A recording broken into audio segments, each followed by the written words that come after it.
Écoutez, ce sont les traditionnels vœux du maire aux forces vives de la commune, donc qui comprennent aussi bien les socioprofessionnels que les associations, puisque ce sont eux qui font vivre le territoire. Les associations, elles animent le territoire, elles occupent notre jeunesse, elles occupent nos personnes âgées, et les socioprofessionnels, mais ce sont eux qui créent la richesse et l'emploi sur le territoire. C'est un dispositif qu'on organise en tout cas chaque année depuis quelques années. Et l'idée, c'est bon, effectivement d'adresser des vœux, mais c'est aussi d'instaurer un échange avec des questions, des réponses de la part du maire à ces différentes catégories d'acteurs sur notre territoire.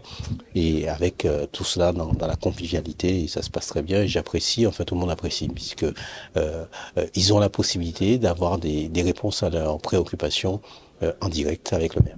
Bah ouais, c'est-à-dire qu'on est sorti quand même de loin. Je rappelle que depuis 2014, je suis maire de Bouillante, j'ai pas augmenté les taux des impôts. Et chaque année, la vie augmente, c'est ce que j'explique.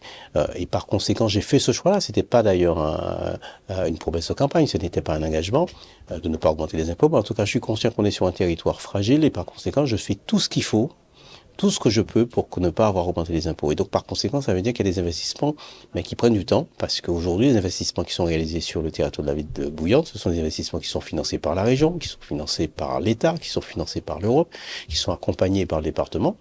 Et il y a certaines opérations, certains investissements qui sont difficiles à être financés par les autres partenaires parce que effectivement, ben il y a chacun a ses compétences et il y a des financements qui peuvent pas être, par exemple sur les routes communales. On a pris beaucoup de retard. Donc cette année, en tout cas, avec mon équipe, on a décidé qu'on fera tout pour commencer le programme de réparation des routes communales.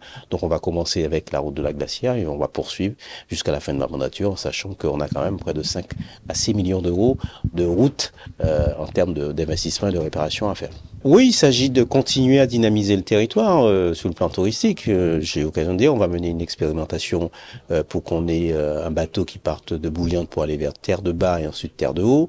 La mobilité avec le Grand Sud Caraïbe aussi a été améliorée. Les bus sont plus visibles, on a mis de l'affichage, on a des applications sur nos smartphones qui permettent de connaître les horaires, l'itinéraire des bus. Donc il y a un certain nombre de choses qui se font et on va continuer. On essaie d'améliorer le niveau de la qualité en tout cas en 2024, on essaiera de faire ça, d'augmenter la qualité des prestations, des activités qui sont proposées aux enfants dans les écoles durant la pause méridienne. Donc parce que je suis conscient qu'effectivement l'éducation c'est quelque chose d'important sur notre territoire pour nos enfants, mais aussi l'animation qu'on leur propose.